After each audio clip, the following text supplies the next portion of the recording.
qanday sohani o'rganish uchun ustoz kerak, lekin shogird bo'lish ham oson emas. Men bugun sizlarga buni isbotlab beraman. Tasavvur qilinglar, men kulolchilikni o'rganmoqchiman. Assalomu alaykum. Va alaykum salom. Mening ismim Sirojiddin. Men sizga shogird bo'lib tushmoqchi edim. Yaxshi-da. Qadimiy hunar bu. Bu avloddan avlodga yetib boradigan hunarlar. Bu hunar Rishton kulolchiligi 6-asrda davom etib kelyapti. Mana siz shogird tushsangiz, siz ham shu ishda davom ettirishingiz mumkin.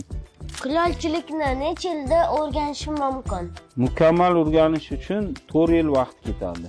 Ishni shunda nimadan boshlaymiz? İşte shu kiyim loy bo'lmasligi uchun shu fartuk taqib shundan boshlaymiz. Bu nima?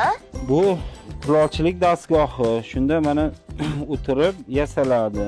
Men ham yasab ko'rsam bo'ladimi o'tirib? Bo'ladi. Hozir mayli o'tirib ko'ring, keyin birgalikda mana Muhammad Rasul bilan shogirdim bilan birgalikda loy tayinlab shunda yasab ko'rasizlar. Xo'p bo'ladi. Wow. Menga ham loy bering. Xo'p bo'ladi. Muhammad Rasul birgalikda ukang bilan loy bilan tanishtirib, birga yasashni o'rgatgin. Muhammad Rasul akam menga avval loy ezishni o'rgatdilar. Keyin esa biz kulolchilik dastgohiga o'tirdik. Sal qiyinroq so'z ekanda. Shu paytda turistlar kelib qoldi. Ular meni birinchi ishimni kuzatishdi.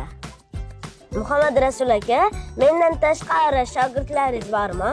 Bor shogirdlarim, xuddi shogirdim bor. Men endi 5-chisi bo'lar ekanman. Albatta.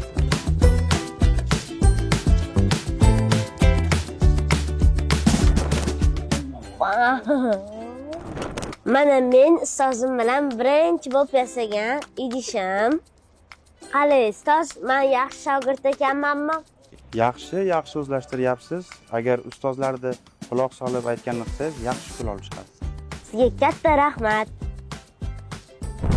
Men yasagan likopcha bir haftadan keyin tayyor bo'lar ekan. Bir haftadan keyin o'zim olib ketaman.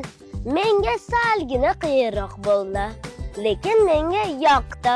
Sizcha kimga shogird bo'lishni xohlaysiz?